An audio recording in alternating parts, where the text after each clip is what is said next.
പ്രാചീന ജനസംസ്കാരത്തിന്റെ ചരിത്രപരമായ അന്വേഷണങ്ങളും അതുപോലെ ചരിത്രപരമായ വസ്തുതകളും വെളിപ്പെടുത്തിക്കൊണ്ട് നമ്മൾ സംഘകാല രാജാവായ ആയി വെളിയൻ പെരുമാൾ എന്ന് പറയുന്ന ആ സംഘകാല രാജാവിനെയാണ് നമ്മളിവിടെ പരിചയപ്പെടുത്താൻ പോകുന്നത്.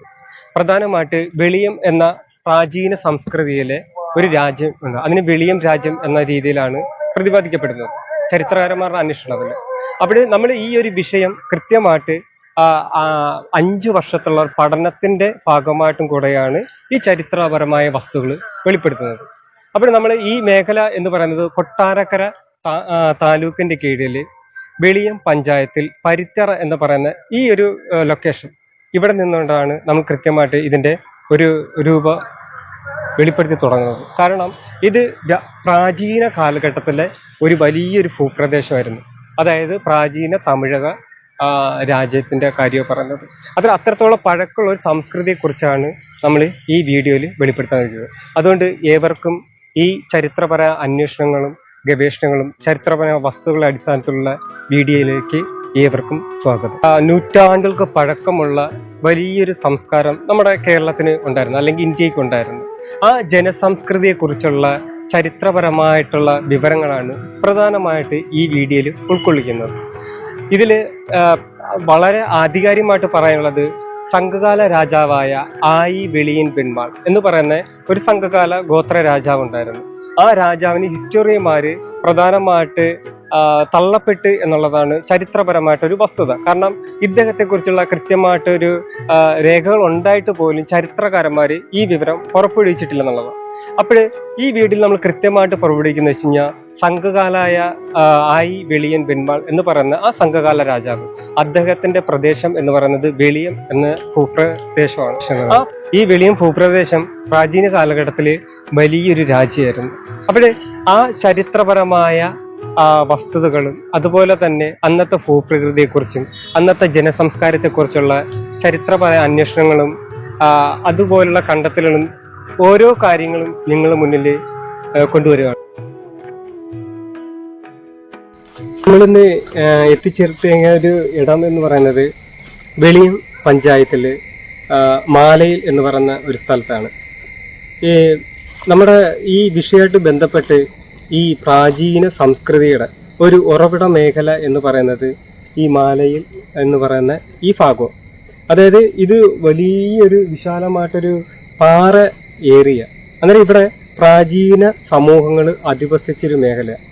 അതിന്റെ ഒരു പ്രധാന തെളിവ് എന്ന് പറയുന്നത് ഇവിടെ നിന്ന് നമുക്ക് മെൻഹിറുകൾ എന്ന് പറയുന്ന നടുകല്ല് എന്ന് പോലുള്ള ശിലാനിർമ്മിതികൾ ഉണ്ട്.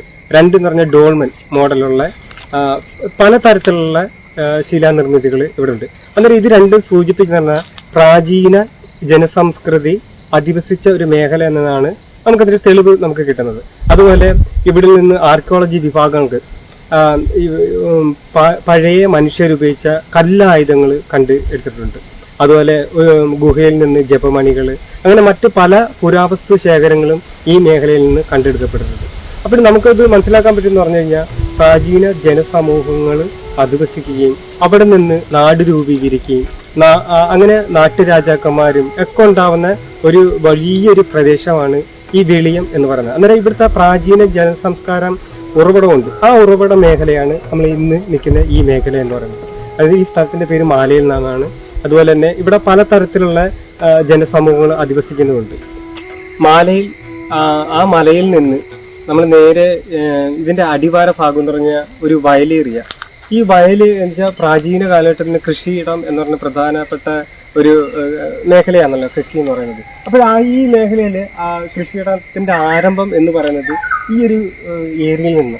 അവിടെ ഈ വേടർ ഗോത്രത്തിന്റെ ആ പ്രാചീന സംസ്കാരത്തിന്റെ ഒരു ആചാരപര അനുഷ്ഠാനം വെച്ച് നോക്കി കഴിഞ്ഞാൽ ഇവര് നേരെ മലയിൽ നിന്നുള്ള പൂജാതി കർമ്മങ്ങൾക്ക് ശേഷം പിന്നീട് വരുന്നത് ഈ ഒരു കാവിലേക്കാണ്.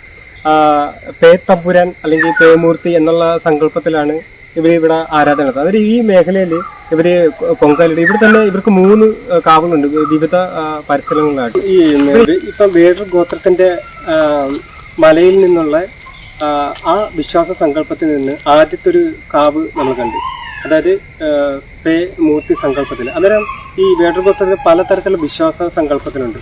അതിലിപ്പം നമ്മളിപ്പോൾ നിൽക്കുന്ന മേഖല എന്ന് പറഞ്ഞു കഴിഞ്ഞാൽ ഇത് വലിയൊരു കാഞ്ഞിര മരമാണ്. ഈ കാഞ്ഞിര നൂറ്റാണ്ടുകൾക്ക് പഴക്കമുള്ളൊരു വലിയൊരു മേഖലയായിരുന്നു. പക്ഷേ കാലാന്തരത്തിൽ റോഡുകളായി വികസനം വന്നപ്പോഴത്തേക്ക് ഇതിന്റെ രൂപങ്ങളൊക്കെ മാറിയിട്ടുണ്ട്. പക്ഷേ വേടർ ഗോത്രത്തിന്റെ വിശ്വാസം ഇന്നും ഈ മേഖല തന്നെ നിൽക്കുന്നുണ്ട്. ആ ഒരു വിശദീകരണം മാത്രമാണ് നമ്മൾ ചെയ്യുന്നത്. അതിപ്പം നിൽക്കുന്ന കാഞ്ഞിര മരം. ഈ കാഞ്ഞിര മരം എന്ന് വെച്ച് കഴിഞ്ഞാൽ പഴയ എല്ലാ ഗോത്ര സമൂഹങ്ങളും മരങ്ങളെ ആരാധിക്കുന്ന ഒരു സ്വഭാവമുണ്ട്.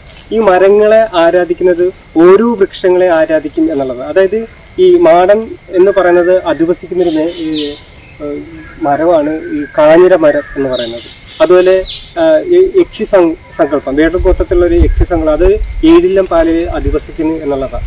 ഏഴില്ലം പാല എന്ന് പറഞ്ഞു കഴിഞ്ഞാൽ അത് ദിവ്യവൃക്ഷം എന്ന രീതിയിലാണ് വേടർ ഗോത്രം കാണുന്നത്. അങ്ങനെ ഓരോ മരങ്ങൾക്കും വിശ്വാസതങ്ങൾ, അതുപോലെ പനമരം, അങ്ങനെ പല മരങ്ങളെ ആരാധിക്കുന്നത്. അതിലൊന്ന് ചെയ്യുന്നതാണ് ഈ പറയുന്ന കാഞ്ഞിര മരം എന്ന് പറയുന്നത്. അങ്ങനെ ഈ കാഞ്ഞിര മരത്തിന്റെ വിശ്വാസപ്രകാരമായിട്ട് കഴിഞ്ഞാൽ ഒരു വിശേഷപ്പെട്ട ആചാരങ്ങളിൽ ഇവര് ഇതിന്റെ ചുറ്റും തീപ്പന്തം വെച്ച് വെക്കും. അതായത് ഇപ്പൊ എന്റെ കയ്യിലിരിക്കുന്ന ഒരു തീപ്പന്തത്തിന്റെ ഇത് പല സ്ഥലത്ത് കുത്തിവെച്ചേക്കുന്നതാണ്. ഇത് ഒന്ന് കുത്തിവെച്ചേക്കുന്നത് എന്നാ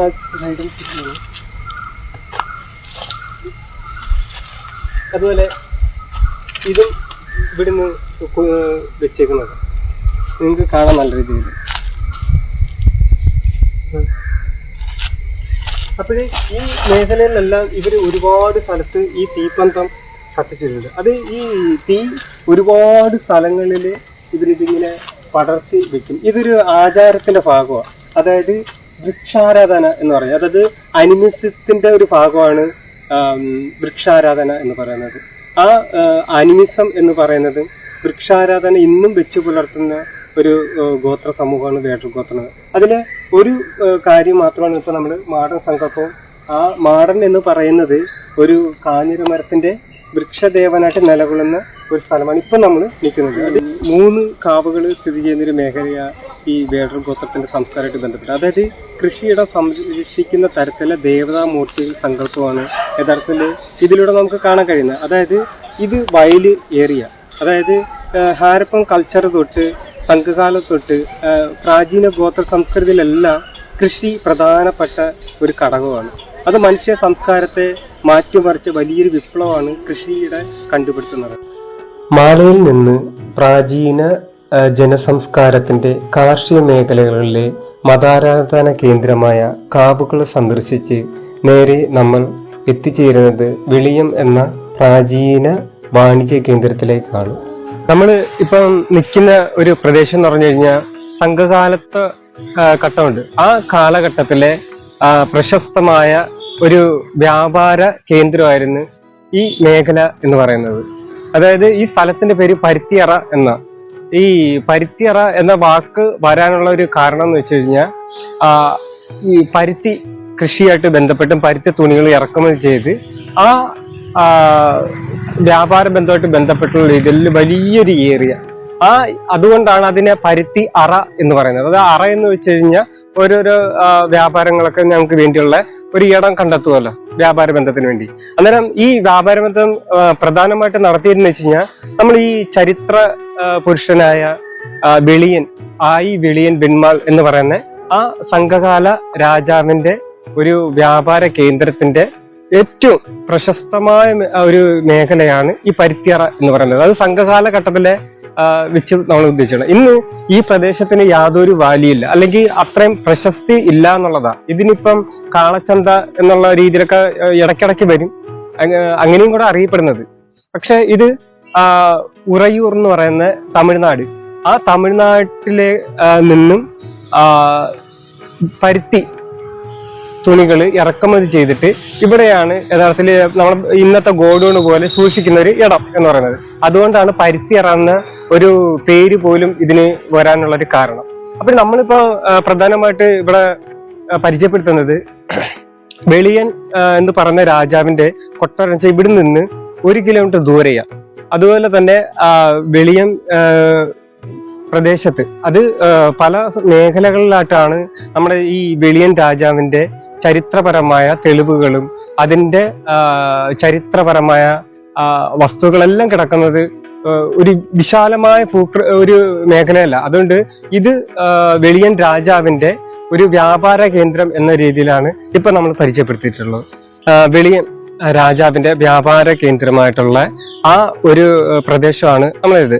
അവിടെ നിന്ന് ഒരു 1/2 കിലോമീറ്റർ ദൂരം മാറുമ്പോഴത്തേക്ക് ഒരു കാവ് സ്ഥിതി ചെയ്യുന്നുണ്ട്. അവിടെ ഒരു ശാസ്താക്ഷേത്രം ഇപ്പൊ നിലവിലുണ്ട്. പണ്ട് ശാസ്താക്ഷേത്രം ഒന്നും അല്ലായിരുന്നു. അടുത്ത കാലഘട്ടത്തിലാണ് അങ്ങനെയൊക്കെ സംഭവിച്ചിട്ടുള്ളത്. അപ്പോൾ ഇത് പ്രാചീന കാലഘട്ടത്തില് ഇത് കാവായിരുന്നു. ആ കാവ് സങ്കല്പത്തിലെ പ്രധാനപ്പെട്ട ഒരു ഇടമാണ് ഇപ്പൊ നമ്മൾ നിൽക്കുന്നത്. ഇത് എന്ന് വെച്ച് കഴിഞ്ഞാൽ പ്രാചീന സംസ്കാരത്തിലുള്ള ശിലാസ്മാരകമായിട്ടുള്ളൊരു പാറ. അന്നേരം ഇത് അന്നത്തെ തലവന്മാര് അല്ലെങ്കിൽ ഗോത്ര തലവന്മാരുടെ പ്രതീകം എന്ന നിലയിലാണ് എത്തുന്നത്. ഇത് ഇപ്പോഴും ആരാധനപരമായ രീതിയിൽ പ്രാചീന കാലം തൊട്ടേ ബേഡർ ഗോത്രത്തിന്റെ പൂർവികരായിട്ടുള്ള ആൾക്കാരായിരുന്നു ഈ ശിലയെ ആരാധിച്ചിരുന്നത്. ഇപ്പം ഇവര് ശിലാരാധനയൊന്നുമില്ല, പകരം വല്ലപ്പോഴും ഒന്ന് കാണുക എന്നുള്ള രീതി മാത്രമേ ഇപ്പം പിന്തുടർന്നുള്ളൂ. കാരണം ഇവർ വേറൊരു ഗോത്രത്തിന്റെ സംസ്കാരത്തിലെ പല കാര്യങ്ങളും നഷ്ടപ്പെട്ടുകൊണ്ടിരിക്കുക. അതുകൊണ്ട് ഇവരുടെ സംസ്കാരത്തെ സംരക്ഷിക്കണമെന്നോ അതല്ലെങ്കിൽ ഇത്തരം നമുക്ക് ആരാധനപരമായ വസ്തുക്കളുണ്ട്, ഇതൊക്കെ സംരക്ഷിക്കണം എന്നുള്ളതും ആരാധനപരമായി മുന്നിട്ടണം എന്നുള്ള ഒരു മനോഭാവത്തിന്റെ ഉടമകളൊന്നുമല്ല. അതുകൊണ്ട് തന്നെ ഇവര് പലതും ഉപേക്ഷിച്ച് കളയുന്ന ഒരു സ്വഭാവമാണ് കണ്ടുവരുന്നത്.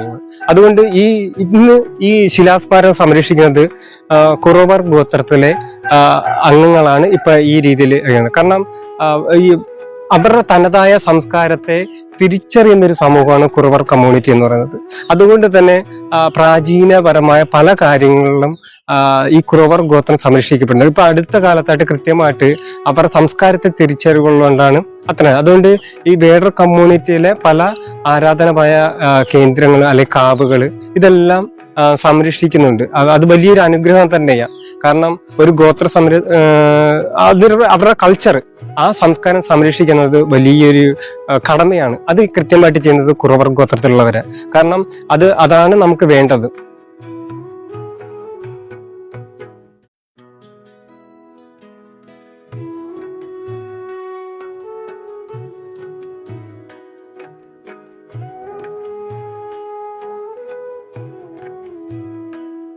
നമ്മൾ നിൽക്കുന്ന ഈ മേഖല എന്ന് പറയുന്നത് വെളിയം പഞ്ചായത്തില് മുട്രമല എന്ന് പറയും, അല്ലെങ്കിൽ മരുതുമല.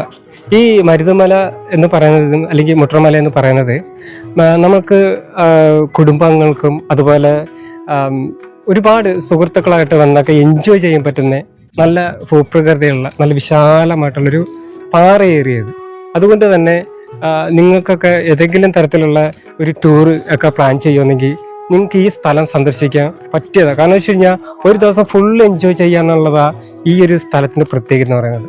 അതുകൊണ്ട് കുടുംബങ്ങളായാലും സൗഹൃദ ബന്ധങ്ങളിലായാലും നിങ്ങൾക്കൊക്കെ നിങ്ങളുടെ സ്നേഹം പങ്കുവയ്ക്കാൻ പറ്റിയൊരു ഇടമാണെന്നുള്ളത്. കാരണം അത്രത്തോളം ഭൂപ്രകൃതി നമുക്ക് ഇവിടെ നിന്ന് കഴിഞ്ഞാൽ കടലോര പ്രദേശം കാണാം, മലയോര പ്രദേശങ്ങൾ കാണാം, അതുപോലെ ഉദയം അസ്തമയം, അത്രത്തോളം നല്ല ഭംഗിയുള്ള ഒരു ഇടമാണ് ഈ മുട്രമല എന്ന് പറയുന്നത്. അതുകൊണ്ട് തീർച്ചയായിട്ടും നിങ്ങൾ ഈ വീഡിയോ കാണുമ്പോൾ പോലും നിങ്ങൾ ഇത് വിട്ടുകളയരുത്. കാരണം കൊല്ലത്തിന്റെ തന്നെ ഒരുപാട് പാറയേറിയും ഈ ഭൂപ്രകൃതി വിശാലമെന്നുള്ള കാണാൻ ഭംഗിയുള്ള ഒരുപാട് മേഖലയുണ്ട്. പക്ഷെ ഈ മുട്രമല എന്ന് പറയുമ്പോഴത്തേക്ക് നല്ല ഭംഗിയാണ്. നമുക്കൊരിക്കലും മറ്റ് ഇതിലൊന്നുമല്ല. കാരണം എല്ലാവരും ചടയമംഗലം ഇക്കോ ടൂറിസം മേഖലകളൊക്കെ കൂടുതൽ ഒരു പോകുന്നത്. പക്ഷെ നമുക്ക് അതിനെക്കാട്ടി നല്ല എൻജോയ് ചെയ്യാൻ പറ്റുന്ന ഇടമാണ് മുട്രമല എന്ന് പറയുന്നത്.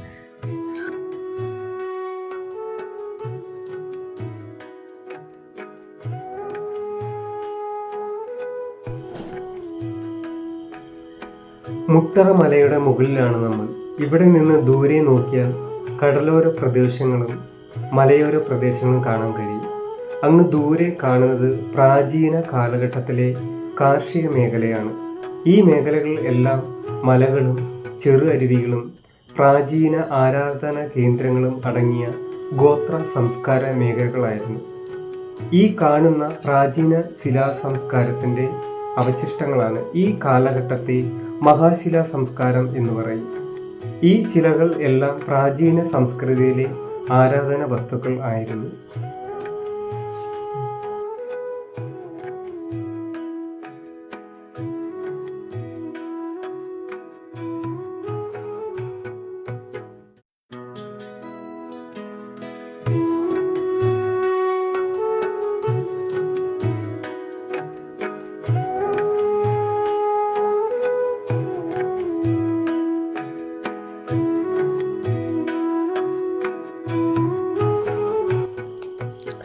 നമ്മൾ ഇന്ന് എത്തിച്ചേരിക്കുന്നത് മുട്രമലയുടെ ഏറ്റവും ഉയർന്ന പ്രദേശത്താണ്. നമ്മൾ ഈ കാണുന്നത് പ്രാചീന ശിലാസംസ്കാരമാണ്. അതായത് പ്രാചീന ജനസംസ്കാരത്തിൻ്റെ സൂര്യാരാധനയുമായി ബന്ധപ്പെട്ടുള്ള ശിലാസ്മാരകമാണ്. ഇതിന് ഹൈന്ദവ സംസ്കാരത്തിലൂടെ അവർ ഇതിനകത്ത് രൂപമാറ്റം വരുത്തി എന്നുള്ളതാണ് യാഥാർത്ഥ്യം. കാരണം ഇതിൻ്റെ യഥാർത്ഥ രൂപം എന്ന് പറയുന്നത് ഒരു കൂമ്പിൻ്റെ രൂപത്തിലായിരിക്കും എന്നുള്ളതാണ്. ഇത് ആര്യവല്ലിക്കാവ്, പ്രാചീന സംസ്കൃതിയുടെ അടയാളമാണ് കാവ്. ആര്യവല്ലിക്കാവ് സൂര്യ ആരാധനയുമായി ബന്ധപ്പെട്ടതും വനദേവതാ സങ്കല്പവുമാണ് ആര്യവല്ലിക്കാവുകൾ എന്ന് പറയുന്നത്. ആര്യവല്ലി എന്ന പദത്തിൽ ആയ്, രാ, വല്ലി എന്നീ 3 പദ അർത്ഥങ്ങൾ കാണാൻ കഴിയും. ആയ് എന്നത് ആയി വംശവും, രാ എന്നത് സൂര്യനും, വല്ലി എന്നത് സ്ത്രീദേവതയുമാണ്. വേടർ ഗോത്രത്തിന്റെ ആരാധന കേന്ദ്രങ്ങളിൽ ഏറ്റവും കൂടുതൽ ഉള്ളത് ആര്യവല്ലിക്കാവുകൾ ആണ്. നമ്മൾ എത്തിച്ചേർന്നിരിക്കുന്നത് വെച്ച് കഴിഞ്ഞാൽ മുട്രമല എന്ന് പറയുന്നതിൻ്റെ ഏറ്റവും ഉയർന്ന പ്രദേശത്ത്. ഈ പ്രദേശത്തിൻ്റെ ഒരു പ്രത്യേകത എന്ന് കഴിഞ്ഞാൽ മെൻഹിറുകൾ, അതുപോലെ ഡോൾമെനുകൾ, അങ്ങനെ അധികാരപരമായിട്ടുള്ള ശിലാസ്മാരകങ്ങളുള്ളൊരു മേഖല.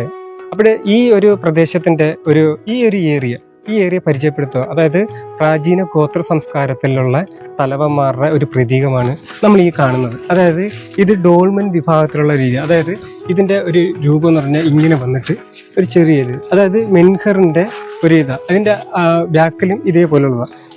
ഇത് ചെറിയൊരു രൂപമാണെങ്കിൽ ഇത് വലുതാണ്. അതായത് ഈ ചെറുതും വലിപ്പമൊക്കെ എന്ന് വെച്ച് കഴിഞ്ഞാൽ ആ തലവന്മാരുടെ അത്രയും അധികാരത്തിൻ്റെ സൂചനയാണ് ഈ കാണിച്ചിരിക്കുന്നത്. അപ്പോഴേ ഇതിൻ്റെ മുകൾ ഭാഗം എന്ന് പറഞ്ഞു കഴിഞ്ഞാൽ നല്ല വിശാലമായിട്ടുള്ള പരന്ന ഏരിയ. ഈ ഏരിയ എന്ന് വെച്ച് കഴിഞ്ഞാൽ ഇത് ഈ തലവന്മാരെ നമ്മൾ ആരാധനപരമായിട്ട് ബഹുമാനപൂർവ്വം വണങ്ങിയതിന് ശേഷമാണ് ശരിക്കും അവരുടെ ഗോത്ര സംസ്കാര കാലഘട്ടത്തിലുള്ളൊരു രീതി വെച്ച് പറയുകയാണെങ്കിൽ ആദ്യമേ ഇവരെ വണങ്ങിയിട്ടാണ് ചർച്ചകൾ ആരംഭിക്കുന്നത്. അന്നേരം ഈ വിശാലമായിട്ട് ചർച്ച ചെയ്യാൻ വലിയൊരു പ്രദേശം ആവശ്യമുണ്ട്. അപ്പോൾ ആ രീതിയിലേക്കുള്ള കാര്യങ്ങൾ നമുക്ക് കാണാൻ വരാം. പ്രാചീന സംസ്കാരത്തിൻ്റെ രാഷ്ട്രീയപരമായിട്ടുള്ള രീതിയിൽ ആ കാലത്ത് ഗോത്ര തലവന്മാരും ഗോത്ര മുഖ്യന്മാരും അവരുടെ അധികാര പരിധിയിലുള്ള എല്ലാ തലത്തിലുള്ള ഭരണ സംവിധാനത്തിൻ്റെ അവരെ ഓരോ ആൾക്കാരും ചർച്ച ചെയ്യുന്ന ഒരു പ്രദേശമാണ് നമ്മൾ ഈ കാണുന്നത്. അതായത് ആ ആദ്യത്തെ തലവന്മാരെന്ന് പറയുന്ന തരത്തിലുള്ളതാണ് നമ്മൾ ആദ്യമേ കണ്ടത്.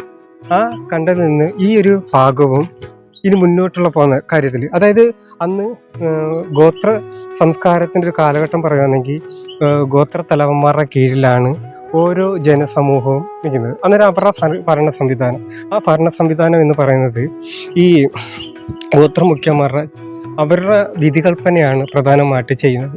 ആ വിധികൽപ്പന പ്രകാരമാണ് അന്നത്തെ ജനസമൂഹങ്ങൾ അനുസരിക്കുന്നത്.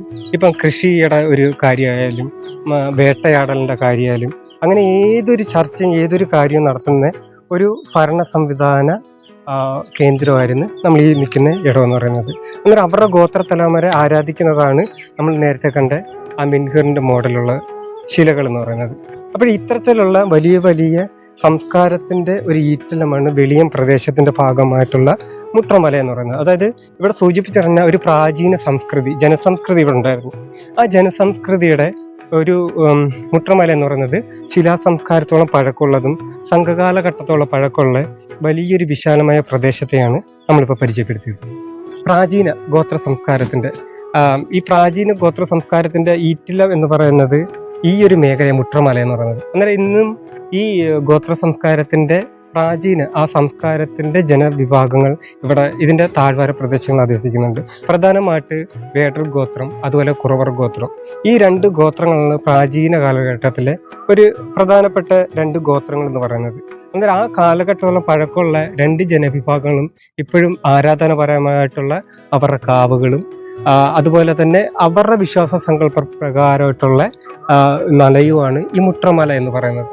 അപ്പോൾ ഈ പ്രാചീന ശിലാസംസ്കാരം തൊട്ട് ജനസംസ്കാരം വളർന്ന് വികസിക്കുന്നത് വരെയുള്ള വലിയൊരു ഇതത് ആയി വെളിയം പെന്മാൾ അദ്ദേഹത്തിൻ്റെ ഒരു കാലഘട്ടം എന്ന് പറയുന്നത്, അതിനേക്കാൾ മുന്നേ തന്നെ ഒരു ജനവിഭാഗം ഇവിടെ ഉണ്ടായിരുന്നു.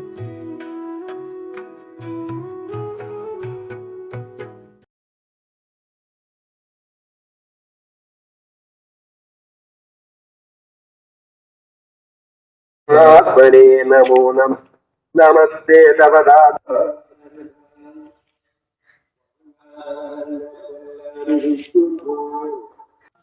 ഒരു 8 കരക്കാരും നേരത്തെ 8 കരക്കാർ വന്ന് അവിടെയുള്ള ഇല്ലക്കാർ മൊത്തത്തിൽ ഇപ്പോൾ കൊണ്ടുവന്ന പ്രായച്ചിത്തോ അവരുടെ കുടുംബക്ഷേത്രമായിട്ട് കണക്കൂട്ടി ഓരോ നേർച്ചകളൊക്കെ ചെയ്ത് ഈ മുളയനാട് വർഗത്തിൽപ്പെട്ട ആൾക്കാരുടെ ഇവിടെ ചെയ്തുകൊണ്ടിരുന്നത്. ഇവിടെ ഒരു പൂവണത്തിന്റെ ഒരു തൈ കൊണ്ട് വെച്ച് കിളിപ്പിച്ച് കൊണ്ടുവന്നതാണ്. ഇവിടെ ഇരിക്കുന്ന ആ സ്വരൂപം എന്ന് പറഞ്ഞാൽ മുടയനാടി എന്ന. പക്ഷെ ഇപ്പം അന്തും മുടയൻ അല്ല, ഇപ്പം പിന്നെ മമ്മന്റെ മുടയനാടി, ചായക്കോണത്ത് മുടയനാടി, വേളം മുടയനാടി, ഇങ്ങനെയുള്ള മുടയനാട് വർഗത്തിൽപ്പെട്ട ആൾക്കാരാണ് ഇവിടെ ഇതിന്റെ അധികാര ഭാവനകളെ ഏൽപ്പിച്ചിരിക്കുന്നത്. ഇതാണ് പ്രധാനമായിട്ടും ആദ്യത്തെ അമ്മമ്മയായിട്ട് 1ാം സ്ഥാനം കൊടുത്തിരിക്കുന്ന അമ്മമ്മയാണ് ഈ മുടയനാടി അമ്മമ്മ.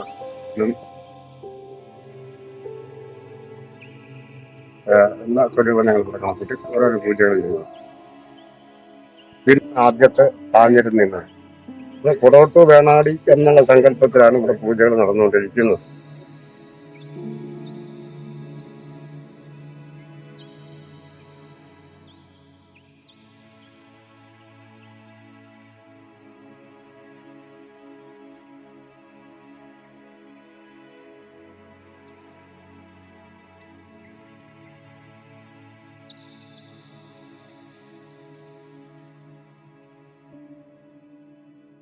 ഇത് തലമുറകളായിട്ട് കുളച്ചന്റെ ഒരു ആ വർഗത്തിൽപ്പെട്ട ആൾക്കാരാണ് ഇവിടെ മറുപടി അപ്പൂപ്പനായിട്ടാണ് നമ്മളിവിടെ കുടിയിരുത്തിയിരിക്കുന്നത്. ആ ജിലോട്ട് കുളച്ചന്മാരുടെ ഒരു കുടുംബ ആരാധന ആലയമായിട്ടാണ് നമ്മൾ കണക്കൂട്ടി ഇപ്പൊ പൂജകളൊക്കെ നടത്തിക്കൊണ്ടിരിക്കുന്നത്. ഇപ്പോഴും ഈ കുളച്ച വർഗത്തിൽപ്പെട്ട ആൾക്കാരാണ് ഇതിന്റെ മുഖ്യ കാർമ്മികത്വത്തിന് വേണ്ടി നമ്മൾ നിയോഗിച്ചിട്ടുള്ളത്. അപ്പൊ അവരും വന്ന്, കാരണം ഇവിടെ 3 ഇല്ലക്കാരാണ് ഇപ്പൊ യഥാർത്ഥത്തിൽ ഇതിന്റെ പൂജാതി കർമ്മങ്ങൾക്ക് നേതൃത്വം വഹിച്ചുകൊണ്ടിരിക്കുന്നത്.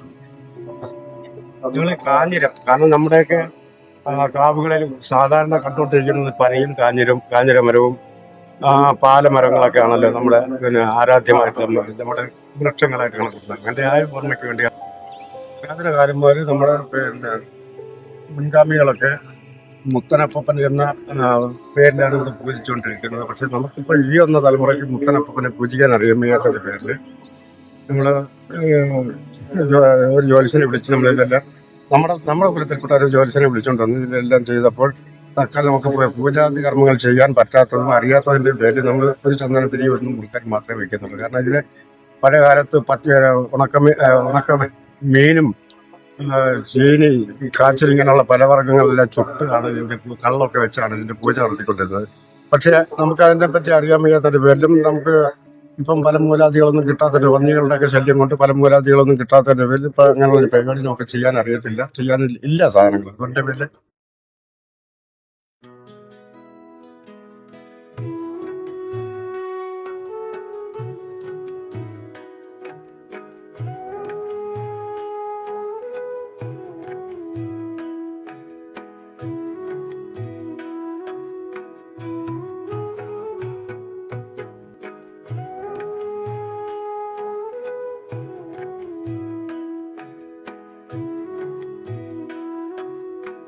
ചുങ്കം പിരിക്കുന്ന ഇടമാണ് ചുങ്കത്തറ എന്ന് പറയുന്നത്. തറ എന്ന വാക്ക് തന്നെ പ്രാചീന കാലഘട്ടത്തിലെ അധികാര കേന്ദ്രത്തിനെയാണ് തറ എന്ന് പറയുന്നത്. അങ്ങനെ ഈ തറ കേന്ദ്രീകരണ സ്ഥലനാമങ്ങൾ കൊല്ലം ജില്ലയുടെ വിവിധ സ്ഥലങ്ങളിൽ കാണാൻ കഴിയും. ചുങ്കത്തറ, മടത്തറ, ചിതറ, ആൽത്തറമൂട്, അതുപോലെ തന്നെ തറക്കൂട്ടം, തറവാട്, തറവാട്ടമ്മ, ഈ പദങ്ങൾ പ്രാചീന അധികാരവുമായി ബന്ധപ്പെട്ടതാണ്. ഗോത്ര സംസ്കാര കാലഘട്ടത്തിൽ തറ എന്നത് അധികാരത്തിന്റെ കേന്ദ്രമാണ്. ചുങ്കത്തറയിൽ നിന്ന് കട്ടയിൽ എന്ന സ്ഥലം കുറച്ച് കിലോമീറ്ററുള്ളിലാണ്. കട്ടയിൽ എന്ന സ്ഥലം പ്രാചീന കാലഘട്ടത്തിൽ ചുങ്കം പിരിക്കുന്ന മേഖലയാണ്. വേടർ ഗോത്രത്തിൽ ഇന്നും കട്ടക്കാണം എന്ന പദപ്രയോഗം പ്രയോഗിക്കാറുണ്ട്. മരണാനന്തര ചടങ്ങിനാണ് ഈ ഭാഷാപ്രയോഗം ഉപയോഗിക്കുന്നത്. അതുപോലെ കാണാം, സാമ്പത്തിക ബന്ധപ്പെട്ട പദമാണ് കാണം എന്ന് പറയുന്നത്. ഓണം എന്ന് പറയുന്ന ഒരു വിശേഷ ചടങ്ങിന് പോലും കാണം വിറ്റ് ഓണം ഉണ്ണണം എന്നൊരു പദപ്രയോഗം കേരളീയർ പൊതുവെ ഉപയോഗിക്കുന്നതാണ്. ഇത് സാമ്പത്തികമായി ബന്ധപ്പെട്ടിരിക്കുന്നു. കട്ടയിൽ എന്ന സ്ഥലനാമവും ചുങ്കത്തറയും എല്ലാം സാമ്പത്തിക ബന്ധവുമായി വളരെ ബന്ധപ്പെട്ട ഭാഷാപദങ്ങളാണ്. ഇവയെല്ലാം സൂചിപ്പിക്കുന്നത് അധികാരവും സമ്പത്തും സൂചിപ്പിക്കുന്ന സ്ഥലനാമങ്ങൾ ആണ്.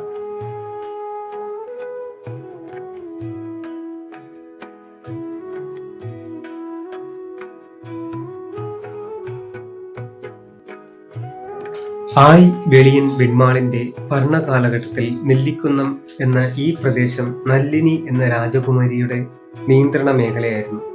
നമ്മൾ ഈ കാണുന്നത് വേടർ ഗോത്രത്തിന്റെ പ്രാചീന ശിലാസ്മാരകമാണ്, അതായത് ബലിക്കല്ല്. ഈ ശിലാസ്മാരകത്തിൽ ചെറിയ അറക്കുഴികൾ കാണാൻ കഴിയും. ചില സ്ഥലങ്ങളിൽ ഇതിനെ അരിക്കൊത്തുപാറ എന്ന് പറയും. പ്രാചീന ഗോത്ര സംസ്കൃതി തലവന്മാരുടെ സ്മാരകശിലയാണിത്.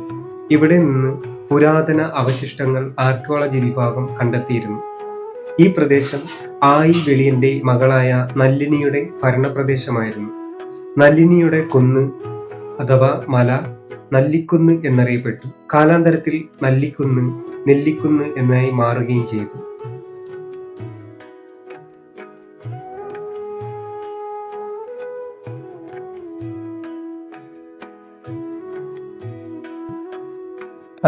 ഇപ്പം നമ്മൾ എത്തിച്ചേർന്ന ഒരു ഇടം എന്ന് പറഞ്ഞു കഴിഞ്ഞാൽ കുടുപട്ടൂർ എന്ന് പറയും. അത് ഓടനവട്ടത്തിൽ നിന്നുള്ളൊരു പ്രധാനപ്പെട്ട ഒരു ഇടം. ഇത് ഏത് താലൂക്ക്? കൊട്ടാരക്കര താലൂക്കിന്റെ കീഴിലുള്ള ഒരു സ്ഥലമാണ്. അപ്പോഴേ ഇവിടെ നമ്മൾ പ്രധാനമായിട്ട് ഇവിടെ എത്തിച്ചേരാനുള്ള ഒരു കാരണം എന്ന് കഴിഞ്ഞാൽ പ്രാചീന സംസ്കാരമായിട്ട് ബന്ധപ്പെട്ട്, അതായത് വേടർ ഗോത്രത്തിന്റെ ഈ വെളിയൻ രാജാവ് എന്ന് പറയുമ്പോൾ തന്നെ ആ രാജാവിന്റെ കീഴിൽ ഒരുപാട് അവരുടെ ഉപവിഭാഗങ്ങൾ ഭരിക്കുന്ന തരത്തിലുള്ള നാട്ടുരാജാക്കന്മാരും ഉണ്ടായിരുന്നു. ആ നാട്ടുരാജാക്കന്മാരുടെ കീഴില് നമുക്ക് ഇപ്പം ഈലിയോട് പൊളച്ചക്കുടി എന്ന് പറയുന്ന ഒരു ഏരിയയിലോട്ട് ചെന്ന് കഴിഞ്ഞാൽ ഇന്നും നടുകല്ല് സ്ഥിതിയുണ്ട്. ഈ നടുകല്ല് എന്ന് പറയുന്നത് കൃത്യമായിട്ട് അന്നത്തെ ഗോത്ര തലവന്മാരുടെ പ്രതീകം എന്ന നിലയല്ല. അപ്പോഴ് അതുപോലെ തന്നെ തൊട്ട് അടുത്ത്, അതായത് ഈലിയോട് എന്ന് പറയുന്ന സ്ഥലത്തിൽ നിന്ന് കുറെ ദൂരം മാറി അമ്പലപ്പുറം എന്ന് പറയുന്നുണ്ട്. ഈ അമ്പലപ്പുറത്തിൽ നിന്ന് പ്രാചീന ശവസംസ്കാര രീതി ഒന്നാണ് മുനിയറ. മുനിയറ എന്ന് പറഞ്ഞത് ഹിസ്റ്റോറിയന്മാരുടെ ഒരു സങ്കല്പമാണ്. എങ്കിലും അത് ശവസംസ്കാര രീതി അടക്കം ചെയ്യുന്നതിന് വേണ്ടി തന്നെയുള്ള, അതിനകത്ത് ഒരു താഴികക്കുടം കാണും. പിന്നെ അന്നത്തെ ആ വ്യക്തി ഉപയോഗിച്ച, ആ മരണപ്പെട്ട ആൾക്കാർ ഉപയോഗിച്ച വസ്തുക്കൾ കാണും. ഇങ്ങനെയൊക്കെയാണ് അതിന്റെ ഒരു രീതി, ആ ശവസംസ്കാരത്തിന്റെ രീതി. അപ്പോഴാണ് നമുക്ക് ഇവിടുന്ന് ഈ അമ്പലപ്പുറം എന്ന് പറയുന്ന ഒരു ഭാഗത്ത് നിന്നത് കണ്ടിട്ട്, അപ്പോഴ് ആ അന്നത്തെ കണ്ടെടുക്കലില് ഒരു ദൃക്സാക്ഷിയാണ് ഇപ്പം നമ്മുടെ ഇടയിൽ നിൽക്കുന്നത്. അന്നേരം അദ്ദേഹത്തെ ഒന്ന് പ്രധാനമായിട്ട് പരിചയപ്പെടുത്തുന്നുണ്ട്. അതായത് ഗോത്ര സംസ്കാരവുമായിട്ട് ബന്ധപ്പെട്ട് കലാരൂപങ്ങളായാലും അതല്ലെങ്കിൽ ആ വേടർ ഗോത്രത്തിന്റെ സംസ്കാരം, അങ്ങനെ നാനാവിധമായ കാര്യങ്ങളും നമ്മുടെ കുട്ടപ്പൻ ആശാന് അറിയാന്നുള്ളതാണ്. അപ്പോൾ നമുക്ക് ഈ നന്നങ്ങാടി അതുപോലെ തന്നെ അന്ന് കണ്ടെടുക്കപ്പെട്ട പല കാര്യങ്ങളും വിശദീകരണം നമുക്ക് അദ്ദേഹത്തിൽ നിന്ന് തന്നെ നമുക്ക് ചോദിച്ചറിയാം. ഇപ്പം കുട്ടപ്പൻ ആശാനെ ഒന്ന് പരിചയപ്പെടുത്താണ്. എൻ്റെ പേര് കുട്ടപ്പൻ മുട്ടറ എന്നാണ്. പക്ഷെ ഞാനൊരു ഏകദേശം ഒരു 55 കൊല്ലക്കാലത്തിന് മുമ്പ് എൻ്റെ കൗമാര പ്രായത്തിൽ ഞാൻ കളിച്ചു വളർന്ന സ്ഥലത്ത്, അവിടെ കുഴി എന്ന് പറയപ്പെടുന്ന ഒരു സ്ഥലത്ത് ഒരു കാലഘട്ടങ്ങളിൽ, പിന്നീട് അത് മനസ്സിലായത് മുനിയറകളായിരുന്നെന്ന്. ഈ സ്ലാബ് പോലെ 4 വശവും ചതുരത്തിൽ കല്ല് പാകിയിട്ട് നടുക്കും കല്ലുകൾ പാകിയതിന് ശേഷം ഒരുപാട് പഴക്കങ്ങൾ ചെയ്യാൻ, ഒരു വർഷങ്ങളോളം പഴക്കങ്ങളുള്ള ഒരു സ്ഥലത്ത് വീണ്ടും പാല കിളിച്ചു വന്നിട്ടുണ്ടായിരുന്നു. അങ്ങനെ എൻ്റെ വല്യമ്മച്ചൻ്റെ പുരാടത്തിലായിരുന്നു ഇത് കണ്ടിട്ടുള്ളത്.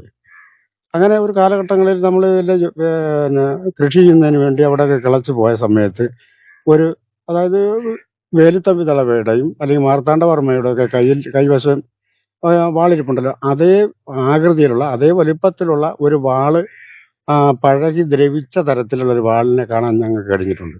കൂടാതെ ഈ പറയപ്പെടുന്ന ഈ പാളി കല്ലുകളൊക്കെ ഇളക്കി മാറ്റിയപ്പോൾ ഈ നന്നങ്ങാടി എന്ന് പറയുന്നത്, നമ്മളൊക്കെ തന്നെ അതിനെ പറയും ചാറ എന്നൊക്കെ പറയുന്നൊരു സമ്പ്രദായമുണ്ട്. അതിനെ കണ്ടെടുത്തിട്ടുണ്ട്. അപ്പോൾ ഇത് പിന്നീട് കുറേ കാലം കഴിഞ്ഞതിന് ശേഷം മനസ്സിലായി, ഒരു കാലഘട്ടങ്ങളിൽ ഇത് പ്രാചീന ശിലായുഗവുമായിട്ട് ബന്ധപ്പെട്ട ചരിത്രങ്ങളൊക്കെ ഇതിനകത്ത് മൺമറഞ്ഞ് കിടപ്പുണ്ടെന്നുള്ളതിനെ പറ്റി എനിക്ക് മനസ്സിലായി. അങ്ങനെ ഇരിക്കവെയാണ് അനീഷിൻ്റെ നമ്മുടെ ഗോത്ര സംസ്കാരവുമായിട്ടുള്ള കണ്ടെത്തലുകളിലും പരീക്ഷണങ്ങളിലുമായിട്ടൊക്കെ ഒരിക്കൽ ഞാനും അനീഷുമായിട്ട് അവിടെ ചെല്ലുകയും അതിൻ്റെ ഇരുന്ന ഭാഗങ്ങളൊക്കെ കാണിക്കുകയൊക്കെ ചെയ്തിട്ടുണ്ട്. അങ്ങനെ അതിൻ്റെ കാര്യങ്ങൾ എനിക്ക് അത്രയാവും. കാരണം നന്നങ്ങാടിയാണെന്നും ഒരു കാലഘട്ടങ്ങളിൽ രാജാക്കന്മാരെ ഭരിച്ചിട്ടുള്ള ഭരണകാലത്തുള്ള ഉപയോഗിച്ചുകൊണ്ടിരുന്ന വാളിന്റെയൊക്കെ ദൃഷ്ടാന്തമാണ് കണ്ടിട്ടുള്ളതെന്നൊക്കെയാണ് പിന്നീട് എനിക്ക് കാണാൻ കഴിഞ്ഞത്, മനസ്സിലാക്കുക. ഒന്ന് ചോദിച്ചോട്ടെ, ഈ നന്നങ്ങാടിക്ക് എത്രത്തോളം വലിപ്പം ഉണ്ടാവും കണ്ടിട്ട്? നന്നങ്ങാടിയിൽ ഏകദേശം നമ്മൾ നെല്ല് മറ്റു ധാന്യങ്ങളൊക്കെ ഒരു കാലഘട്ടങ്ങളിൽ നമ്മൾ സൂക്ഷിക്കുന്ന തരത്തിലേക്കുള്ള അത്രയും വലിപ്പങ്ങളാണ്. കാരണം ഏകദേശം ഒരു മൂന്നടിയോളം എങ്കിലും ഹൈറ്റ് കാണുമായിരുന്നു അന്നത്തെ. അന്നത്തെ നമ്മൾ കണ്ടപ്പോൾ ഈ വാളിന് എത്ര അതല്ലേ ഞാൻ പറഞ്ഞത്. വാള് കണ്ടെന്ന് പറഞ്ഞാല് പണ്ടത്തെ വേലിത്തമ്പി തളവയുടെ പടത്തില് കാണുന്ന അതേ വലിപ്പം, അല്ലെങ്കിൽ മാർത്താണ്ഡവർമ്മ മഹാരാജാവിന്റെ ആ കാലഘട്ടം ഭരിച്ചുകൊണ്ടിരിക്കുന്ന ആ പടത്തിൽ കാണുന്ന വാളിന്റെ അതേ വലിപ്പം. ഒരു 3 അടി ആയിരിക്കില്ല, 4 അടി മേൽ നീളം കാണാനാണ് സാധ്യത. ഇത്രയും വലിപ്പമുള്ള രാജകീയമായിട്ടുള്ള വാളിന്റെ പിടിയായിരുന്നു. ദ്രവിച്ചു പോയാലും നമുക്ക് അതിന്റെ പണി കാണുമ്പോൾ നമുക്കറിയാമല്ലോ. അപ്പോഴേ മറ്റേന്ന് വെച്ചാൽ ഇതിന്റെ കൂടെ ഈ വാളല്ലാതെ മറ്റെന്തെങ്കിലും കണ്ടെടുത്തിട്ടുണ്ടോ? വേറെ ഒന്നും കണ്ടെടുക്കാൻ പറ്റില്ല. കാരണം എന്ന് വെച്ചാല് എത്രയോ വർഷങ്ങൾക്ക് ശേഷമാണ് ഇത് കാണുന്നത്. കാരണം ദ്രവിച്ചു പോയി. കാരണം അത് വീണ്ടും അവര് അത് കിളച്ചതിന് ശേഷം ആ മരത്തെ തന്നെ ചാരി വെച്ചിരുന്ന് അങ്ങനെ പിന്നീട് കണ്ടില്ല. പിന്നീട് ആ വസ്തുക്കൾ കൈമാറി ഓരോരുത്തർ കൈമാറി അങ്ങ് പോയി. പിന്നീട് പറയപ്പെടുന്ന ആ മുനിയറയാണെന്നോ മറ്റൊക്കെ പറയുന്ന സ്ഥലത്ത് പിന്നീട് അവർ വീട് വെച്ച് താമസമൊക്കെ ഉണ്ടായിട്ട് കൂടുതൽ നാളൊന്നും താമസിച്ചില്ല. ആ വസ്തുക്കൾ ഇപ്പോഴും അവിടെ ആൾ താമസമില്ലാതെ ഒരു അച്ചായന്റെ കൈവശം ഇപ്പൊ ആ വസ്തു ഉള്ളത്. അപ്പോഴ് ഈ കുട്ടപ്പനാശ പറഞ്ഞു വന്നു വെച്ച് കഴിഞ്ഞാൽ ഇവിടെ ഒരു പ്രാചീന ഭരണാധികാരി ഉണ്ടായിരുന്നു എന്നതിന്റെ ഉത്തമമായിട്ട് ഒരു ഉദാഹരണമായിട്ട് നമുക്ക് അമ്പലപ്പുറത്തിൽ നിന്ന് കാണാൻ പറ്റുന്നത്. ഈ അമ്പലപ്പുറം ഈ വാള് കണ്ടെടുക്കുക, അതായത് മുനിയറ കണ്ടെടുത്ത അതേ സ്ഥലത്തിന്റെ തൊട്ട് കുറച്ച് ദൂരം മാറിയാണ് ആയിരവല്ലി. അവിടെ നിന്ന് ഒരു 100 മീറ്ററിനകത്തുള്ള സ്ഥലത്താണ് ആയിരവല്ലിപ്പാറ സ്ഥിതി ചെയ്യുന്നത്, തെക്കോട്ട് മാറി. അപ്പോഴേ ഈ ആയിരവല്ലി കാവ് പറഞ്ഞ പ്രാചീന ഗോത്ര സംസ്കാരത്തിന്റെ ഒരു സംസ്കാരം അത് ഇന്നും വെച്ചു പുലർത്തുന്ന ഒരു സമൂഹമാണ് വേടർ ഗോത്രം എന്നത്. ആ വേടർ ഗോത്രത്തിന്റെ ആരാധന കേന്ദ്രമാണ് ആയിരവല്ലി പാറകള്, ആയിരവല്ലി കാവുകള് എന്നൊക്കെ പറയുന്നത്. അപ്പോഴേ ഈ കണ്ടെടുത്ത നന്നങ്ങാടി അല്ലെങ്കിൽ വാള് ഇതൊക്കെ കണ്ടെടുത്ത അതേ സ്ഥലത്ത് നിന്ന് തന്നെയാണ് കുറച്ച് ദൂരം മാറിയ ഇന്നും ആരാധന കേന്ദ്രം ഉണ്ട്. നമ്മുടെ ഈ ഗോത്ര സംസ്കാരം തകർന്നതിന്റെ പേരിൽ ഇന്ന് ഒരു ആരാധന സമ്പ്രദായം വെച്ചു പുലർത്താനോ അത് കൈകാര്യം ചെയ്ത് മുന്നോട്ട് തലമുറ കൈമാറാനോ സാധിക്കുന്നില്ല എന്നുള്ളതാണ്. കാരണം ഇന്നത്തെ സംസ്കാരം തീരെ തകർന്ന ഒരു സാഹചര്യത്തിലാണ് ഇപ്പൊ നമ്മൾ നിൽക്കുന്നത്. എന്നാൽ ഈ അന്വേഷണം പോലും കൃത്യമായിട്ട് അത്തരത്തിലുള്ള ഒരു തകർന്ന സംസ്കാരത്തിൽ നിന്നാണ് നമ്മൾ ചരിത്രാന്വേഷണത്തിന്റെ ഭാഗമായിട്ട് ഇപ്പൊ നമ്മൾ നിൽക്കുന്നത്. പിന്നെ വളരെ നന്ദിയുണ്ട്. ഓക്കെ. പ്രാചീന തമിഴകത്തിന്റെ ആയി രാജവംശ പരമ്പരയിലെ ആയി രാജ്യമായിരുന്നു വെളിയം എന്ന രാജ്യം. ഇന്നത്തെ വെളിയം ഒരു പഞ്ചായത്തിന്റെ വിസ്തൃതിയിലാണ് വ്യാപിച്ചു കിടക്കുന്നത്. പ്രാചീന ഗോത്ര സംസ്കൃതിയിൽ വെളിയം എന്നത് രാജ്യമായിരുന്നു. നമ്മൾ ഇപ്പോൾ പോകുന്നത് ആയി വെളിയൻ വെൺമാളിന്റെ സ്മാരകശില സ്ഥിതി ചെയ്യുന്ന സ്ഥലത്തേക്കാണ്. ഈ ക്ഷേത്രം വെളിയം അഞ്ചുമൂർത്തി എന്നാണ് അറിയപ്പെടുന്നത്. പ്രാചീന കാലഘട്ടത്തിൽ ഈ ക്ഷേത്രം ബൗദ്ധ ആരാധന കേന്ദ്രമായിരുന്നു. അതുപോലെ ഗോത്ര സംസ്കാര മേഖല കൂടിയായിരുന്നു വെളിയം ദേശത്തുണ്ടായിരുന്നത്. വെളിയൻ രാജാവിന്റെ സ്മാരകശില സ്ഥിതി ചെയ്യുന്നത് വെളിയത്ത് അഞ്ചുമൂർത്തി ക്ഷേത്രത്തിന്റെ ഭാഗത്താണ്. ഈ ക്ഷേത്രം സ്ഥിതി ചെയ്യുന്നത് വയൽപ്പാടത്തിന്റെ അരികിലാണ്. പ്രാചീന സംസ്കൃതിയിലെ ഏത് മതാരാധന കേന്ദ്രവും സ്ഥിതി ചെയ്യുന്നത് വയലോര പ്രദേശങ്ങളിലായിരിക്കും എന്നതാണ് വസ്തുത. പ്രാചീന സംഘകാലഘട്ടത്തിലെ ഗോത്ര രാജാവായ ആയി വെളിയൻ വെൺമാളിന്റെ ശിലാസ്മാരകങ്ങളാണ് ഈ കാണുന്നത്. ഈ ശിലാസ്മാരകത്തെ ഹിസ്റ്ററിപരമായി പറയുകയാണെങ്കിൽ നടുകല്ല് അഥവാ മെൻഹിർ എന്ന് പറയും. ഇത്തരം ശിലാസ്മാരകം സൂചിപ്പിക്കുന്നത് ഗോത്രത്തലവന്റെ സ്മരണകൾ ഉണർത്തുന്ന ബിംബമാണ്. ഈ ശിലാസ്മാരകത്തിന്റെ പിന്മുറക്കാർ അഥവാ അവകാശികൾ വേടർ ഗോത്രത്തിലെ ചില ഇല്ലക്കാർ ആണ്. ഈ ഇല്ലക്കാർ ഇന്നും വിശേഷ അവസരങ്ങളിൽ ഈ കല്ലിന്റെ മുന്നിൽ പാക്കും വെറ്റയും വെച്ച് തൊഴുതു പറയുന്നവരാണ്. ക്ഷേത്രത്തിലെ ദൈവത്തെക്കാൾ വിശ്വാസം ഈ കല്ലിനെ ആരാധിക്കുന്നവരാണ് വേടർ ഗോത്ര സമൂഹം. വെളിയ അഞ്ചുമൂർത്തി ക്ഷേത്രത്തിലെ കല്ലിന്റെ അധികാരികൾ വേടർ ഗോത്രത്തിലെ ഇല്ല സമ്പ്രദായവുമായി ബന്ധപ്പെട്ടിരിക്കുന്നവരാണ്. കല്ലിന്റെ അവകാശികൾ എന്ന് പറയുന്നത് തന്നെ. ഇതില് ചില ഇല്ലത്തെ കുറിച്ച് വെളിപ്പെടുത്താം. വെളിയം തൊടപ്പാൾ, വെളിയം വേളിയർ, വെളിയം വേണാടർ, വെളിയം പൊളച്ചർ, പരിത്തിയറ വേണാടർ, പരിത്തിയറ വേളിയർ, കരിപ്ര തൊടപ്പാൾ, ഈലിയോട് പൊളച്ചർ.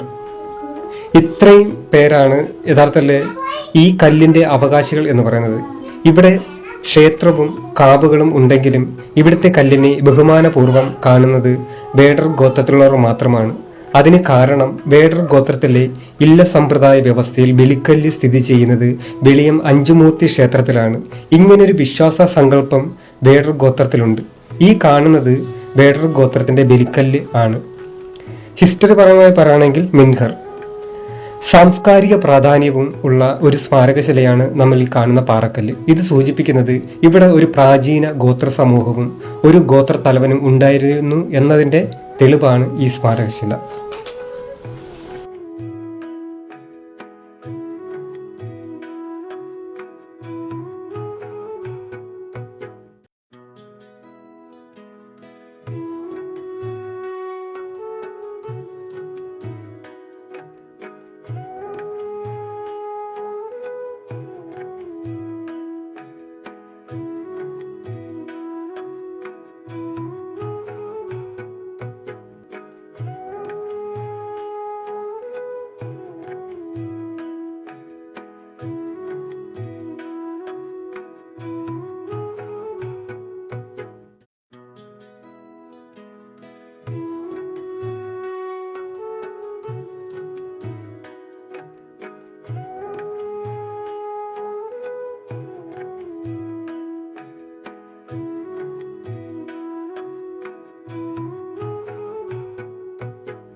നമ്മൾ ഇപ്പോൾ പോകുന്നത് ആയി വെളിയം വെൺമാളിന്റെ രാജകൊട്ടാരം സ്ഥിതി ചെയ്യുന്ന സ്ഥലത്തേക്കാണ്.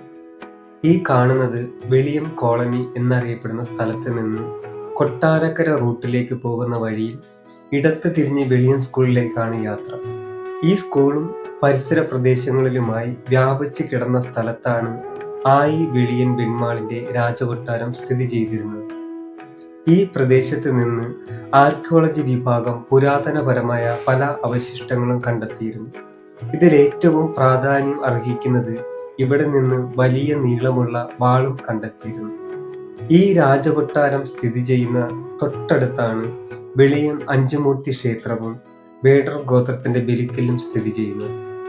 ഇവിടെ ഒരു പുരാതന സംസ്കാരം നിലനിന്നിരുന്നു എന്നതിന്റെ എല്ലാ തെളിവുകളും ഇവിടെ കാണാൻ കഴിയും. ശിലാസ്മാരകവും പുരാവസ്തുക്കൾ ശേഖരവും കണ്ടെത്തിയത് എല്ലാം ഈ പ്രാചീന സംസ്കാരം നിലനിരുന്നതിന്റെ അവശേഷിപ്പുകൾ മാത്രമാണ്. വെളിയൻ എന്ന ഗോത്ര രാജാവ് ഒരു വലിയ വ്യാപാരി കൂടിയായിരുന്നു.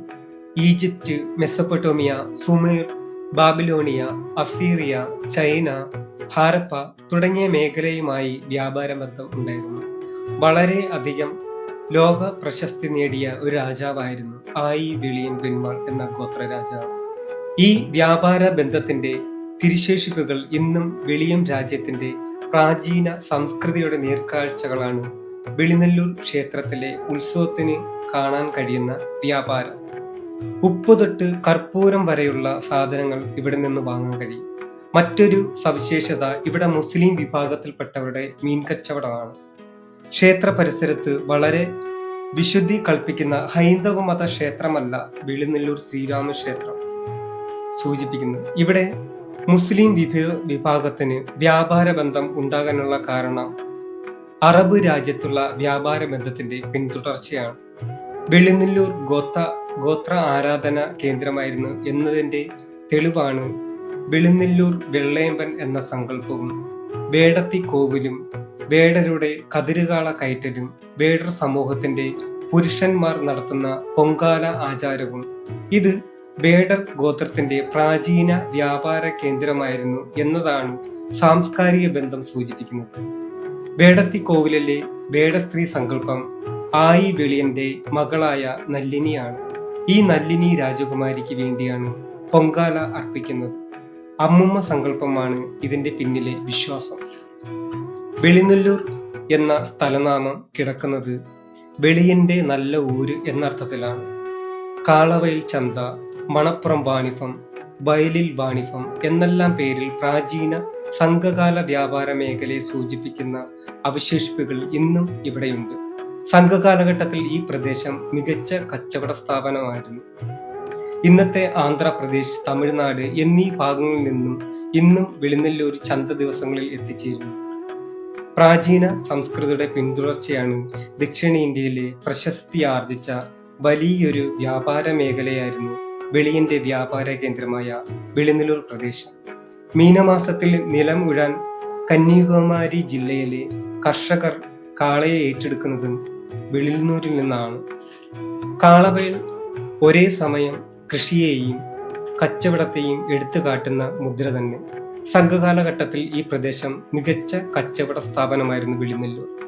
പണ്ട് കൊല്ലം തുറമുഖത്ത് നിന്ന് പരവൂർ കായൽ കടന്നു ഇത്തിക്കര ആറിലൂടെ വെളിനെല്ലൂർ വരെ ചരക്ക് ഗതാഗതം സുഗമമായിരുന്നു.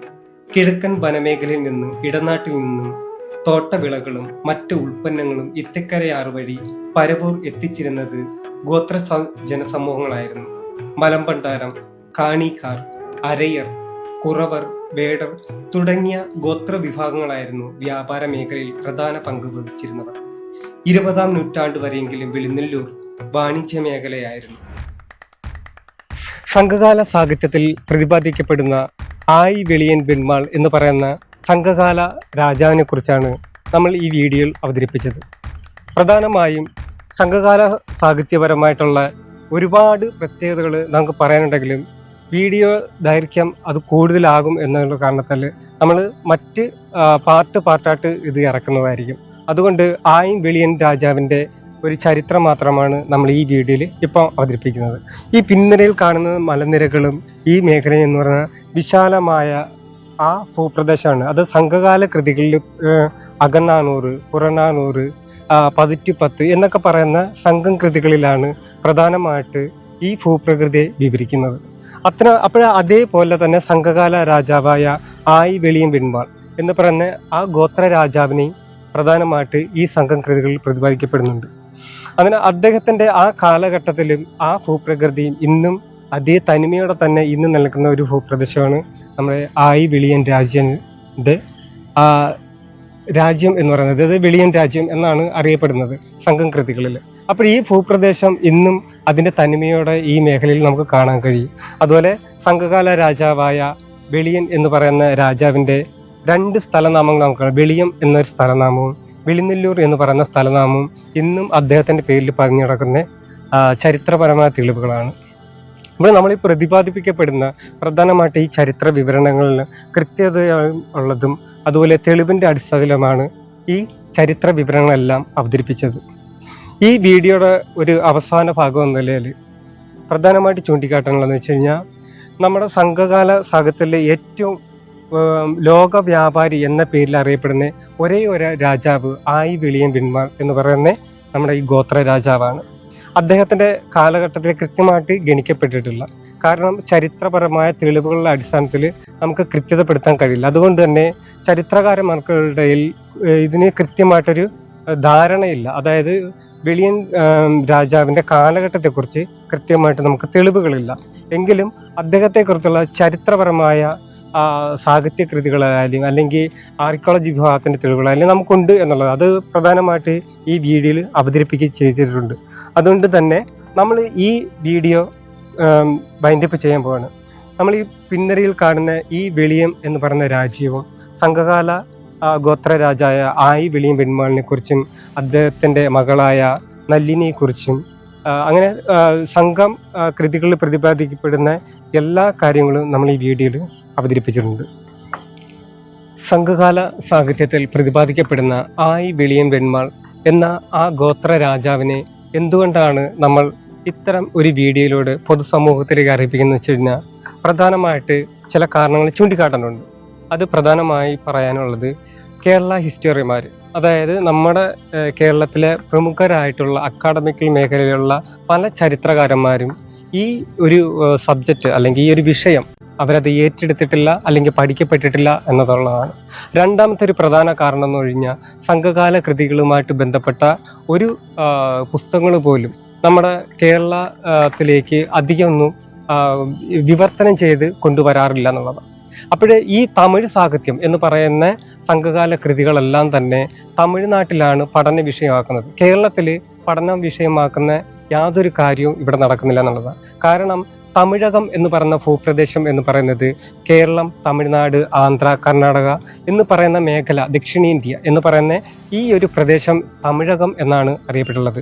അപ്പോൾ കേരളത്തിനും അവകാശപ്പെടാനുണ്ട്. അതായത് സംഘകാല കൃതികളിൽ പറയുന്ന പല ഭൂപ്രദേശങ്ങളും പല രാജാക്കന്മാരും അതിൽ കടന്നു വരുന്ന കവികളായാലും ആരായാലും അതുപോലെ തന്നെ ഇതിൽ ജനതയെ പരാമർശം ഉണ്ടെന്നുള്ളതാണ്.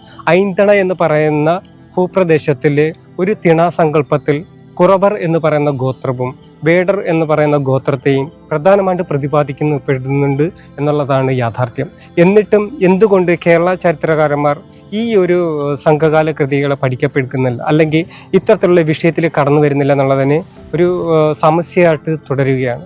അതുകൊണ്ട് തന്നെ തീർച്ചയായിട്ടും നമ്മൾ അത്തരം ഇവര് എത്തിപ്പെടാത്ത മേഖലയിൽ പെടാത്തതുകൊണ്ട് തന്നെ നമ്മൾ അത്തരം വിഷയങ്ങൾ നിങ്ങൾ മുന്നിലേക്ക് എത്തിക്കുകയാണ്. നമ്മൾ ഇപ്പം നിൽക്കുന്ന മേഖല എന്ന് പറയുന്നത് മീയന്നൂർ എന്നറിഞ്ഞ ഒരു സ്ഥലമാണ്. ഈ മീയന്നൂർ എന്ന് പറയുന്നത് തന്നെ സംഘകാലഘട്ടത്തോളം പഴക്കമുള്ള ഒരു പ്രദേശമാണ്. അതായത് മീയന എന്ന് പറയുന്നതും മീയന്നൂർ എന്ന് പറയുന്നതും ഒരു ഗോത്ര ഭരണാധികാരിയുടെ പേരാണ് മീയന എന്ന് പറയുന്നത്. അതിന്നും നിലകൊള്ളുന്നത് അമ്പലംകുന്ന് എന്ന് പറയുന്ന സ്ഥലത്താണ്. അന്നേരം ഈ മീയന എന്ന് പറയുന്ന സ്ഥലവും മീയന്നൂർ എന്ന് പറയുന്നതും അന്നത്തെ ഭരണപരമായിട്ടുള്ള രീതിയിലുള്ള ഒരു പെൺ നാമമാണ് ഇതിനകത്ത് കടന്നു വന്നിട്ടുള്ളത്. അതായത് ഈ പെണ്ണുങ്ങൾ ഭരിക്കുന്നതും ആണുങ്ങൾ ഭരിക്കുന്നതും എന്ന് വെച്ചാൽ ആൺ പെൺ വ്യത്യാസമില്ലാതെ ഗോത്ര സംസ്കാര കാലഘട്ടത്തിൽ ഭരണം നടത്തിയിരുന്നെന്നുള്ളതാണ്. അപ്പോഴേ അത്തരത്തിലുള്ളൊരു ഭരണപ്രദേശം ആയിരുന്നു മീയന്നൂർ എന്നാണ് സ്ഥലനാമം. ഇതിന്റെ പിൻവശത്തായിട്ട് നമ്മൾ കാണുന്ന ഈ മലനിരകൾ എന്ന് പറയുന്നത് വെളിയം എന്ന് പറയുന്ന ഒരു സ്ഥലങ്ങളാണ്. അതുപോലെ വെളിയൻ എന്ന് പറയുന്ന സംഘകാല രാജാവ് ഭരിച്ച സ്ഥലം കൂടെയാണ്. അപ്പോൾ ഇതുമായിട്ട് ബന്ധപ്പെട്ട പല കാര്യങ്ങളുമാണ് നമ്മൾ ഈ വീഡിയോയിലോട്ട് കൊണ്ടുവന്നത്. ഇതുപോലെ തന്നെ ഈ പഠനം എന്ന് പറയുന്നത് കൃത്യമായിട്ടും ചരിത്രപരമായ തെളിവുകളുടെ അടിസ്ഥാനത്തിലാണ് ഇതിനകത്ത് അവതരിപ്പിക്കപ്പെട്ടിട്ടുള്ളത്. എന്തുകൊണ്ടെന്നുള്ളത് തന്നെ ഇതിനകത്ത് പുരാവസ്തുപരമായിട്ടുള്ള പല തെളിവുകളും നമുക്കിവിടെ നിന്ന് കണ്ടെത്തിയിട്ടുണ്ട്. ഇത് കേരള ആർക്കിയോളജി വിഭാഗത്തിലുള്ളവരാണ് പ്രധാനമായിട്ടും ഇവിടെ പഠനം നടത്തിയിട്ടുള്ളത്. പക്ഷേ കൃത്യമായിട്ടുള്ള ഒരു വിവരണമോ അല്ലെങ്കിൽ പൊതുസമൂഹത്തിന് യാഥാർത്ഥ്യങ്ങൾ ബോധ്യപ്പെടുത്തുന്ന തരത്തിലേക്കുള്ള യാതൊരു നടപടികളും ഇവിടെ ഉണ്ടായിട്ടില്ല എന്നുള്ളതാണ്. അപ്പോഴേ എന്തുകൊണ്ടായിരിക്കണം ഒരു പ്രദേശത്തിന്റെ ചരിത്രം ഇത്തരത്തിലുള്ള ഒളിപ്പിച്ചു വെക്കേണ്ട ആവശ്യകത എന്താണ്? കാരണം അതിന് പ്രധാനമായിട്ട് പിന്നിൽ ചില രാഷ്ട്രീയപരമായ താല്പര്യങ്ങളാണ് അതിന് പിന്നിലുള്ളത്. തദ്ദേശീയ ഗോത്ര സമൂഹങ്ങളുടെ ചരിത്രം ഒരിക്കലും പുറം ലോകം അറിയരുത് എന്നുള്ള ഹിഡൻ അജണ്ട പ്രകാരമാണ് പ്രധാനമായിട്ടും നമുക്കിതിനകത്ത് ചൂണ്ടിക്കാട്ടാനുള്ളത്. കാരണം സംഘകാലഘട്ടം എന്ന് പറയുന്നത് തദ്ദേശീയ ഗോത്ര സമൂഹങ്ങളുടെ ചരിത്രമാണ്. അവിടെ മറ്റ് യാതൊരു സമൂഹങ്ങൾക്കും ചരിത്രത്തിൽ അവകാശപ്പെടാൻ ഇല്ല എന്നുള്ളത് തന്നെയാണ്. കാരണം 8-ാം നൂറ്റാണ്ടിന് ശേഷം ഇവിടെ ജാതി വ്യവസ്ഥ രൂപം കൊള്ളുകയും ജാതികളുണ്ടാവുകയും ജാതിയിലുള്ള പല ജനതകൾ ഉണ്ടാവുക എന്നുള്ളതാണ് ചരിത്രപരമായ യാഥാർത്ഥ്യം എന്ന് പറയുന്നത്. അപ്പോഴേ ഈ പറയുന്ന പുതിയ തരത്തിലുള്ള ജാതി സമൂഹങ്ങൾ അവരാണ് എല്ലാവരുടെയും മേൽക്കോയ്മ എന്ന് പറയുന്ന അവകാശങ്ങൾ. ഈ അവകാശങ്ങൾ എന്ന് പറയുന്നത് രാഷ്ട്രീയപരമായിട്ടുള്ളൊരു അവകാശങ്ങൾ പറയുന്നത്. കാരണം നമ്മളാണ് ഇവിടുത്തെ എല്ലാം എന്ന് പറയുന്ന തരത്തിലേക്കാണ് ഈ ചരിത്രം. അന്നേരം ഒരു യഥാർത്ഥ ജനതയുടെ ചരിത്രം മറച്ചു വെക്കേണ്ടതുണ്ട്. ഇതിന്റെ ഒരു പ്രധാനമായിട്ടുള്ള തെളിവുകൾ തന്നെയാണ് ഈ മറയ്ക്കപ്പെടുന്നത് തന്നെ. അതുകൊണ്ട് ഇത്തരം ഈ ചരിത്ര വിവരണങ്ങൾ കൃത്യമായിട്ട് നമ്മുടെ പൊതുസമൂഹം തിരിച്ചറിയണം. തദ്ദേശീയ ഗോത്ര സമൂഹങ്ങൾ തിരിച്ചറിഞ്ഞുകൊണ്ടും നമ്മുടെ വരും തലമുറകൾ ഇതെല്ലാം മനസ്സിലാക്കിക്കൊണ്ട് നമ്മളൊരു പുത്തനുണർവ് തീർച്ചയായിട്ടും നമുക്ക് ഉണ്ടാകേണ്ടതുണ്ട്. എല്ലാവർക്കും ഈ വീഡിയോ കണ്ട എല്ലാവർക്കും നന്ദി, നമസ്കാരം.